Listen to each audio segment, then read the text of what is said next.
So the 3D printing saga continues. If you haven't followed along, I made 2 videos. The first one was about getting the Kobra S1 from Anycubic, bought outright, not sponsored. None of this is sponsored because they didn't actually respond to any of my emails. Fantastic. But anywho, I wanted one, so I went and bought one. I made the first video talking about how YouTubers said it was really quiet and you couldn't hear it, where complete lie, you can hear it. Obviously you can hear it, it's a 3D printer. What was I even thinking when I made the first video? The second video was more about why I was talking about these points in the first place and giving my overall first time buyer's experience. Well, now the saga continues because we finally, after waiting so long, I'm going to say over a month, to get the Ace Pro unit, which goes on top of the Anycubic S1, or it can work with the Kobra 3 and 2 and all of that, but it just looks the best with the S1. It allows for multi-printing, filament drying, which I've not seen any other unit out there do, apart from the people who say they bought like a separate filament dryer from Amazon or whatever. So I'm excited to test this and see how loud it is, because a lot of people said it's a lot louder than the printer, and also the setup. And there's a few things I'm going to print for it, because when you look online, there's a lot of issues already people have found with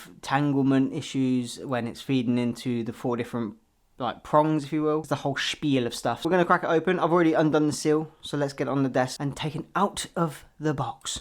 Oh yeah, so this is the box it comes in, obviously. I will say, Anycubic, your packaging is fantastic. You've properly secured this inside this box. This is not going anywhere. Now, when you do buy the Kobra S1 and the unit all together as the combo, I've seen this comes inside of the printer, and they've got like special special clips and stuff to keep this very secure inside the printer. For me personally, I think they should definitely just separate them, put them in their own little boxes, because when it comes to shipping, if this broke inside of the printer, you'd then have to send this back, but you wouldn't have the size box right. You'd have to send it back in the box that the S1 came in, vice versa if the S1 broke. If they sent them separately and this got damaged in shipping, you could send it back in its box that it came in. Same with the printer. But that's just me. They probably are saving on packaging and shipping costs, but then surely the weight of the actual printer and this inside just doubles up cost anyway. I don't know how it works, but that's just my theory. Anywho, let's get this out because the packaging is superb.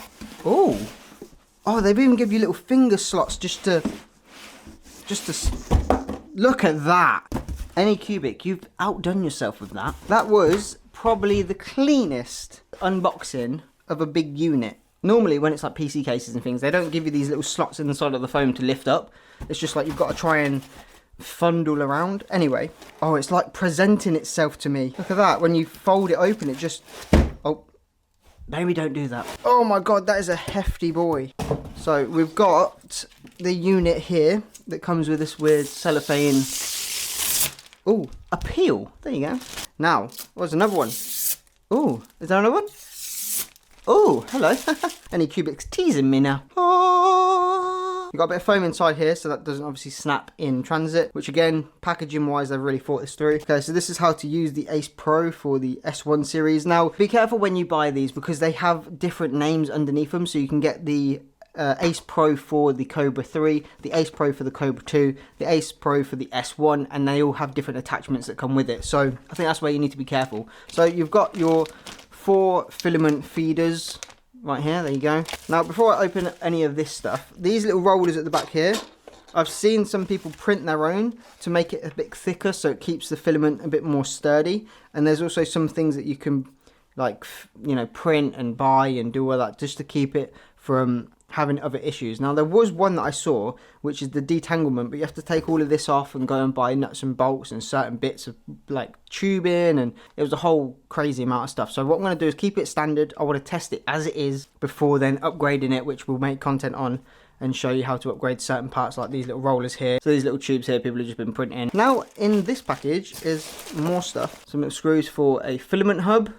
So I like how they labelled stuff as well. Another power cable, because obviously it's got to be powered separately. Then you got the cable that fixes Ace Pro to the actual S1 so they can talk to each other. And then lastly in there is the 4-way extruder, I think they call it, which basically just pumps out all the different colours in the Ace Pro unit. So we're going to set this up and see how loud it is and how the drying elements work and how everything just goes together. So let's get started on setting this thing up because there's a lot of steps to do. I forgot as well actually, that's the back of the unit. It's 4-way colours, and then you're on and off, and then your little plugs at the bottom there just to, yeah, do its thing. I will say the only thing I've noticed with Anycubic, because they've gone down this plastic sort of casing unit. There's a crazy amount of static that comes from the tops of these units, from the top of the S1. It collects dust because, as you can, I don't know if you can hear it, probably not, but the static is crazy. The dust that will collect on this is unreal. And the thing with static and electricity, it can actually interrupt the brain, if you will, of the printer. So I will say this, make sure this is on a solid wood unit and away from anything that causes more static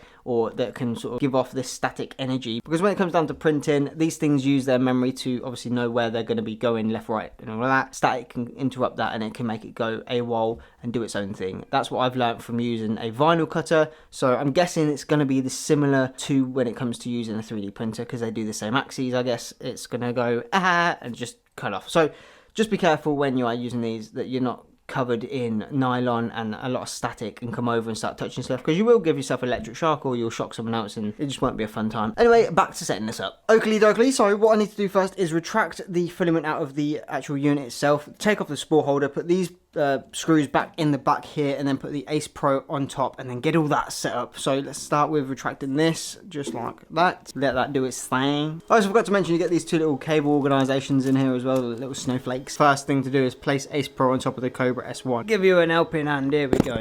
Right, now that's off, that's good. We can put that away and get on to the rest of the unit. So I need my trusty little screwdriver. Once I've got the Ace Pro on top, I'm going to have to do all the vibration calibrations and all of that good stuff again. So I'll probably do a full 20-minute calibration once the Ace Pro is on top. So that means that I can move this around without having to worry too much about all of the calibrations going out of sync. And then we can actually take this back piece off here. And there is a spool holder. Right, so before I do any of this, I actually want to turn this off. Empty my little bucket of whatever. Need to take this back bit off, I think. Right, let's take that off of there. So now we have space for the cables. Dropping all the bloody screws, mate. So this apparently just sits, this just sits on top like that. But what I'm tempted on doing at some point is actually printing a full-on riser unit that has drawers and stuff, so that can sit on top of that. And it just feels a bit more sturdy. Where, I mean, at the minute, fair play to them, it does feel quite sturdy being on top of there already. 4-pin into this one. And then, oh, that's a long cable for something that's so close to it. I hate when they do this. Like, that could have been just a cable like half the size of that. Why? I get it if you're going to have double Ace Pros up, but they should have given you a short cable if you really wanted to, because that is just excessive cable that doesn't need to be there. Anywho, I like how they say use Allen key when they don't give you the Allen key. So if you don't have any tools in your house, you're pretty much screwed. Get the limo out front. This bit is going to go on the back here. Ah, there you go, yeah. So there's little clips that sort of lock it in place, if you will. I mean, to be fair to them, the setup is super simple. I expected this to be an absolute pain in my tush. Quite shocked with how easy this is. Now, when it comes to screwing these in, I don't know how tight I should do them, so I'm just going to sort of do them at a one-hand twist. That feels very secure. I don't know, I'll leave it at that. I mean, the instructions are quite clear as well, which is quite nice. Next up is insert the suspended filament tube into the port. So I guess you literally just take this tube into there, just like so. Make sure it clicks in. There we go. Look at, oh, chef's kiss. And then this one, I believe that actually gets plugged into this one next to it. So they're all very close quarters. So you could cable tie them together and just, you know, have it on the side there, whatever. It's just annoying that they do dangle down if not. And then we go for the 4 tubes, I believe. The Teflon tubes are matched in no order. That's cracking. I like when they do that. So basically what that means is all of these tubes here can go wherever they like. Like, look at that. That literally could go from there. I mean, I get you could cut them, but I don't want to because I know I'd end up messing it up. Now, I will say make sure you do not lose these little blue clips, because this is what is going to hold this into this little bit here. Oh, no, that did not bloody work at all, did it? Hang on a minute, what's going on here? Well, they got to make things so complicated. Why you gotta make things so complicated? Ah, there you go. Oh, I got it. So, push it in enough that when you pull it, the whole thing comes out. And then you put your little blue clip back on top, I'm guessing, to secure that into place. Very fiddly though, I will give it that. There we are, one is done. Now I'm going to go do the rest of them and I'll come back. Okay, right, a quick little battery change as well, and we have now got 4 tubes coming out of the Ace Pro. Now, I will say I've seen a few comments asking me to do something, so like oiling the axes and making sure it's all smooth and how to do that, and also how to set up certain things as well. I will be getting to those videos. It's just I wanted to get round to actually testing all of this first and then moving on to more specific things directly at this printer. So without further ado, let's get these into, I believe, the underneath of the number 3 to, okay, so literally these, apparently these don't go in any order. Only issue is, yeah, there's a lot of cables in this thing. Without further ado, push them in, just like that. I mean, it doesn't feel very sturdy to me. They're just got, do they have to hang like that? Do you not cable tie them? Oh wait, the cable tie these, aren't they? I don't know why I didn't think of actually using these in the first place, but. So what you do with these babies, 1, 2, 3, and 4. And then again, make sure they're in the same order, just so it makes it a bit easier. Then you can pull that one a bit more round. So I mean, it makes them a bit tighter together, but it's still, I wish they would not be so outwards, you know? I'm tempted to actually try and cut these one day, or buy some smaller tubes, because for me, that's a bit excessive. I mean, if the thing's on top of the printer, that's just a bit excessive. One of these little cable ties that you normally put like around a sandwich bag. Just going to use that. That cable's a little bit more neater, if you will. There's probably something that you can print that will just, you know, make it a bit less messy. Now thinking about it, I could actually move that a lot closer to the front because that cable is so long. They're going to be nice and together. So literally now is the last thing, is the power cable. And then once that's in, we're ready to put it all together and get it tested. I'll be doing the 20-minute calibration first. Right. Moment of truth, let's turn it on.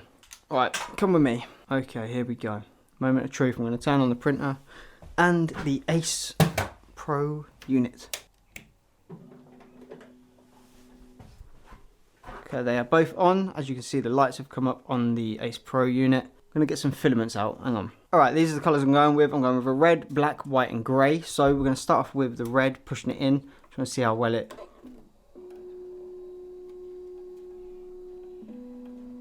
Okay, that's quite quick, quite simple. We've got to do one first. I'm worried about tangling. That's the only issue with these things. Apparently, they tangle a lot. Oh wait, it's still going. Oh, they're both going now. Okay, right. Let's try with the white now. It keeps pushing the white out at the minute, so I don't know if it means it's still going. I mean, the red's still not fully all the way into the actual unit itself. This is the only part it doesn't really tell you about, how to feed the filament. Because that looks like, to me, that's going to start tangling soon. I don't know. What about this one? Ready? Nope, still not ready to take it. Oh, wait, there you go. Wait. So these aren't actually fully into the actual unit themselves, so I'm guessing it does it only when they need to. I have heard a lot about these wasting a lot of filament, so that I am going to be cautious to see how much we waste in a multicolour print. There we go, straight away that one was. Now we have all of our colours going inside. Now what you do on this little screen here, so now if I go to the unit, we've got PLA. In number 1 it is PLA, yes. And it is red. Is that drying temp? Okay, yeah, so that's filament drying. Number 2 is PLA and it is a black. Number 3 is again a PLA. I don't see a PLA plus, which is weird because you'd think they'd do that. And that is a white. And then last and not least is another PLA in a grey. And that is all of them. So I think you have to actually extrude them all first. Select the slot and click the extrude retract button. Yes, you do. So I have to extrude each and every single one of them first. So that pushes it through. So it is in the unit itself. I should have read this first. Again, it tells you here to put all the filaments inside, make sure they're all straight, choose PLA colour, and then extrude, and then you get onto your printing. Alrighty. So let that do that, and I will be back. Let's just close this down and see if that holds. There we go, look at that. Oh, okay, so I've got the last one on for extrusion, and to be fair, it's actually still a quiet unit as of now. I haven't tried the drying element, so that's apparently where the noise kicks in. And if we come around the back here, if I pick you up and bring you around the back, you'll see that these will start moving in and out, and I thought they were going to be stupidly loud, but to be fair, they're actually quite quiet, and I'm quite surprised the way that people were saying that this thing was going to be louder than the printer itself. I mean, so we'll be pushing it through here, coming up this tube here, as you see it, whee! Into the little block there. It'll slowly push it out. There we go. So this is the bit I thought was going to be really loud, but it's actually really quiet. It smoothly pushes the filament through. The fans are the loudest, like again, it's the fans of the actual unit itself that's the loudest. So that's why I'm thinking now, this is where I'm going to try a drying element, because it's all finished there. I want to try the dryer. This is what the drying sounds like.